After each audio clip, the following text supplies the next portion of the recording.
Hello friends, welcome to SK tutorial.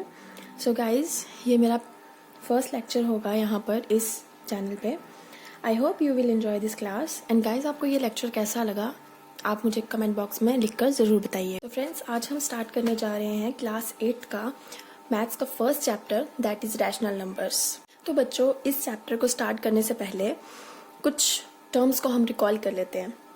जैसे हमने whole numbers के बारे में पढ़ा था, तो होल नंबर्स ये वो नंबर्स होते हैं जो जीरो से स्टार्ट होते हैं और बाकी जितने नंबर्स हैं वो सारे होल नंबर्स कहलाते हैं। फिर आपने पढ़ा था नेचुरल नंबर्स के बारे में। तो नेचुरल नंबर्स वो नंबर्स हैं जो 1 से स्टार्ट होकर बाकी सब नंबर्स नेचुरल नंबर्स हैं। फिर आपने पढ़ा था इंटीजर्स के बारे में। तो इंटीजर्स में हमारे पास पॉजिटिव नंबर्स, नेगेटिव नंबर्स और ज़ीरो। जितने भी नंबर्स हैं वो सारे के सारे इंटीजर्स। हम पढ़ेंगे हमारे रैशनल नंबर्स के बारे में। तो रैशनल नंबर्स क्या होते हैं? रैशनल नंबर्स ये वो नंबर्स हैं जो p बाय क्यू की फॉर्म में होते हैं, यानी कि फ्रैक्शंस में होते हैं, ठीक है, जिसमें जो q है is not equal to zero. इसका मतलब है कि जो q है डिनोमिनेटर में, जो q है वहां पर ज़ीरो नहीं आ। हम एग्जाम्पल के साथ समझते हैं।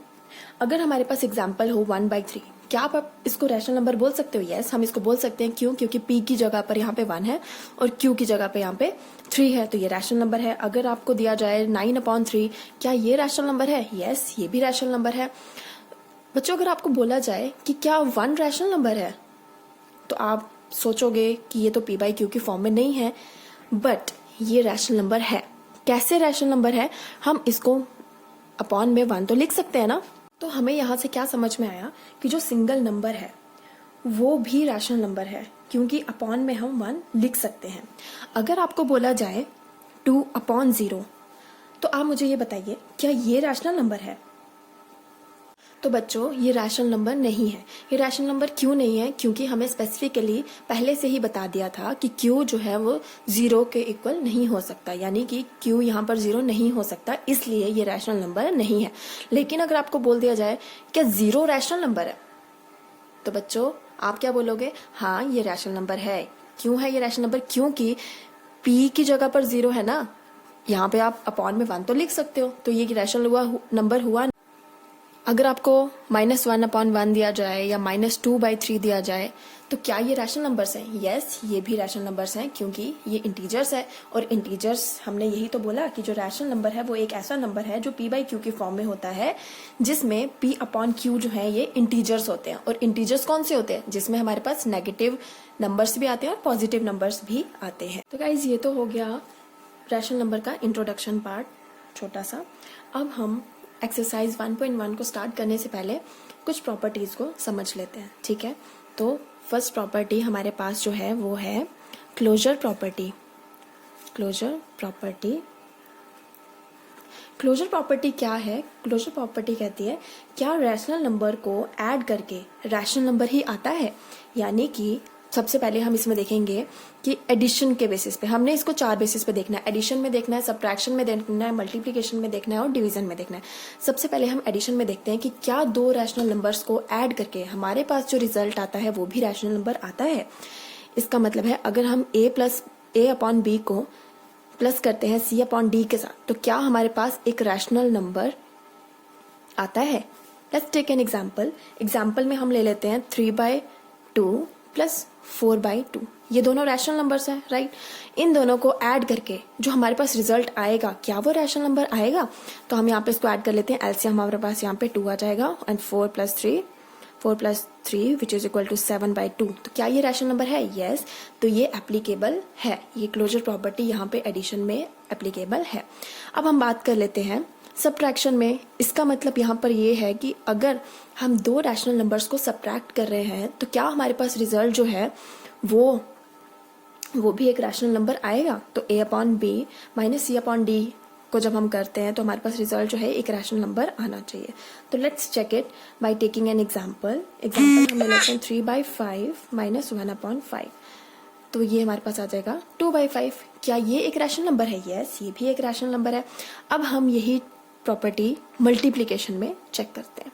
मल्टीप्लिकेशन में जब इसको हम चेक करेंगे तो यहाँ पे हमारे पास होना चाहिए a/b मल्टीप्लाई c/d। क्या ये अब एक रैशनल नंबर है? तो इसमें भी हम एक एग्जाम्पल के हिसाब से इसको देख लेते हैं। तो 2/3 मल्टीप्लाई 4/5, 2 4 8, 3 5 15। ये भी एक रैशनल नंबर है क्योंकि ये भी p/q की फॉर्म में है। फोर्थ हम यहाँ पे चेक कर लेते हैं हम डिवीजन में, ठीक है। डिवीजन में हम इसको चेक कर लेते हैं। इसका मतलब a/b डिवाइडेड बाय c/d। अब ये एक रैशनल नंबर है, क्या ये एक रैशनल नंबर है? अब इसको हम चेक कर लेते हैं। इसको भी हम एक एग्जाम्पल से समझते हैं।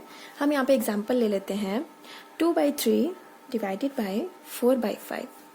सो गाइज 2/3, अब आपको ये चीज़ तो पता है, आपने छोटी क्लासेस में ये चीज़ पढ़ी थी कि डिवाइड के सामने वाला जो नंबर है वो जब वो मल्टीप्लाई में जाता है तो वो आगे वाला नंबर रेसिप्रोकल हो जाता है, यानी कि जो डिनोमिनेटर में होता है वो न्यूमिनेटर में आ जाता है और जो न्यूमिनेटर में होता है वो डिनोमिनेटर में आ जाता है।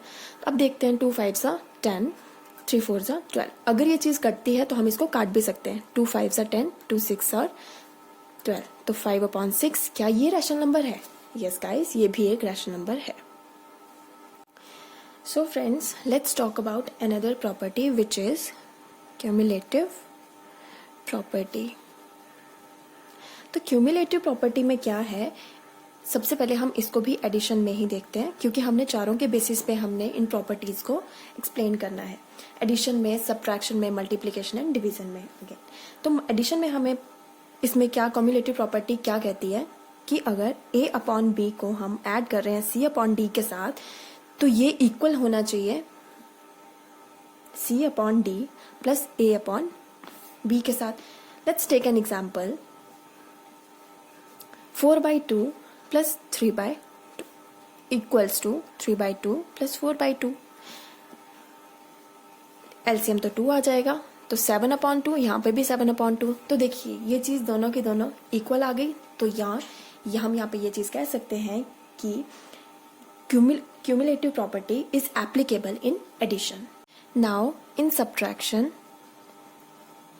लेट अस चेक कि अगर a/b minus c/d is equal to c/d minus a/b। Example से समझते हैं। 1/5 minus 3/5 equals to 3/5 minus 1/5। Example में अगेन यहाँ पे लिख देती हूँ 1/5 माइनस 3/5, 3/5 माइनस 1/5। चलिए इसको सब्ट्रैक्ट करके देखते हैं। तो यहाँ पे आ जाएगा हमारे पास माइनस 2/5 एंड यहाँ पर हमारे पास आने वाला है 2/5। तो क्या ये दोनों इक्वल है? नहीं, ये दोनों इक्वल नहीं है। सो हम यहाँ पे कह सकते हैं cumulative property is not applicable in subtraction.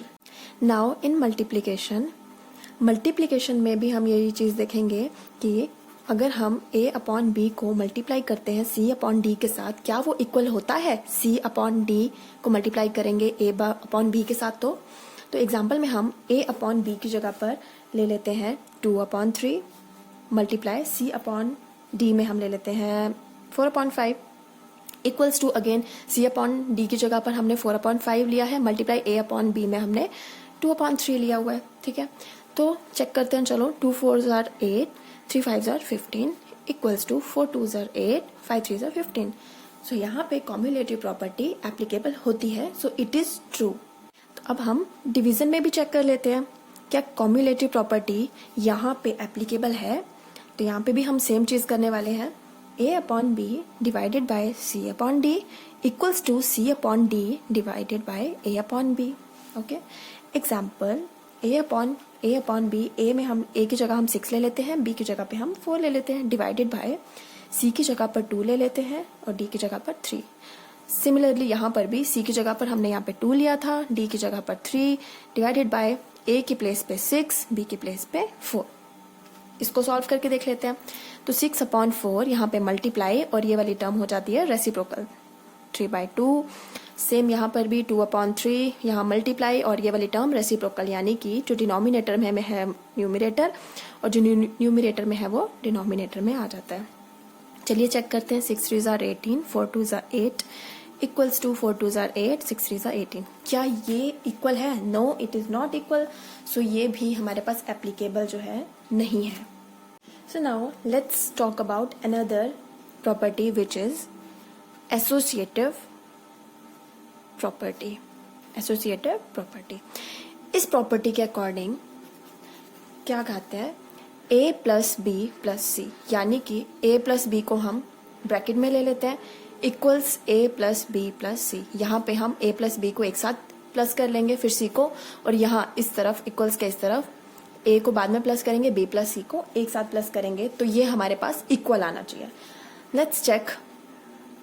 a की प्लेस पे 2 प्लस 3, ये दोनों को पहले प्लस कर लेंगे, इक्वल्स 2 प्लस 3 प्लस 4, इनको एक साथ प्लस कर लेंगे। तो इन दोनों को एक साथ प्लस किया, 2 plus 3 5 plus 4 equals to 2 plus, इन दोनों को साथ में प्लस करेंगे तो 3 प्लस 4 7, 5 प्लस 4 9 इक्वल्स 9।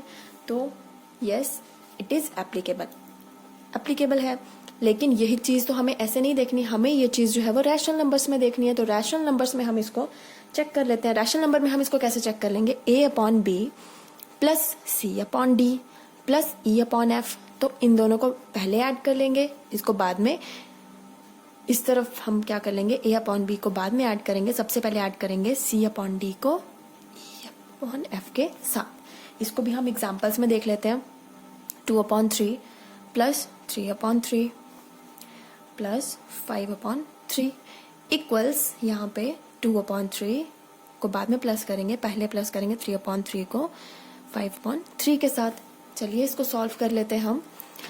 तो ये हमारे पास आ जाएगा 3, 2 plus 3 5 plus 5 upon 3 equals 2 upon 3 को बाद में ऐड करेंगे, सबसे पहले इसको ऐड करेंगे, तो ये हमारे पास आ जाएगा 3, एलसीएम में हमारे पास 3 आ जाएगा, और ये आएगा हमारे पास 8।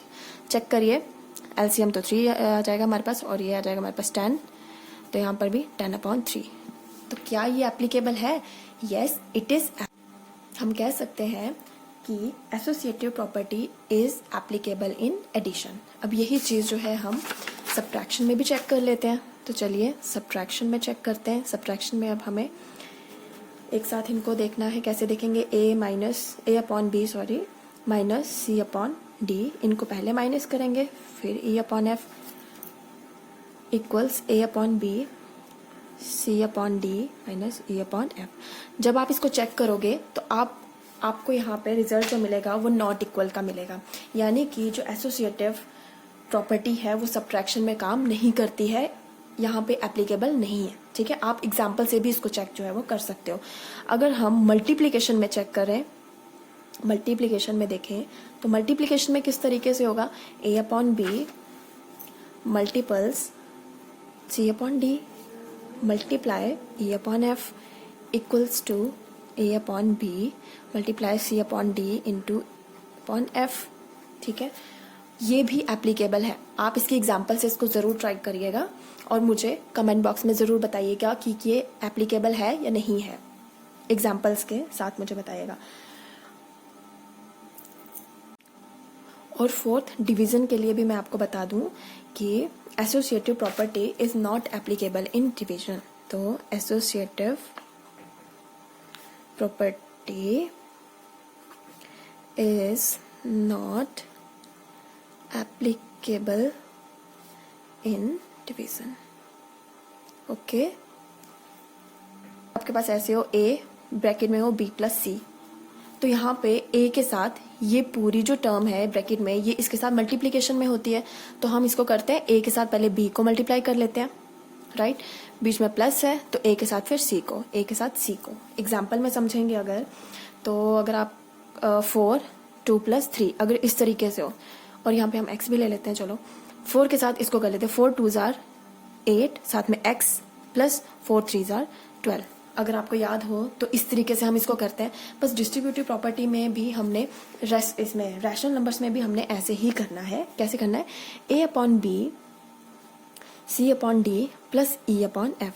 मतलब a अपॉन बी को मल्टीप्लीकेशन होगा c अपॉन डी के साथ, then plus a upon B का मल्टीप्लीकेशन होगा e अपॉन एफ के साथ। किस तरीके से, a upon B multiply c upon D, then बीच में प्लस है तो plus a upon B multiply e upon F. Similarly अगर आपको बोला जाए तो ये सब्ट्रैक्शन में भी इसी तरह से होगा। बस वहाँ पे चीज़ क्या होगी, वहाँ पे एडिशन की जगह वहाँ पे सब्ट्रैक्शन का साइन होगा, और वहाँ पे हमारे पास आएगा a upon B cross c upon D minus a upon B cross e upon F. और अब हमारे पास जो एक्सरसाइज हमारे पास 1.1 आएगी, ज़्यादातर चीज़ें जो है हमें वो इस तरीके से दी हुई होती हैं जिसमें दो चीज़ें सिमिलर होती हैं। इसमें a/b सिमिलर है, ठीक है, इसी तरीके से हमें दिया हुआ होता है। और ये प्रॉपर्टी जो है ये एडिशन में और सब्ट्रैक्शन दोनों में एप्लीकेबल है।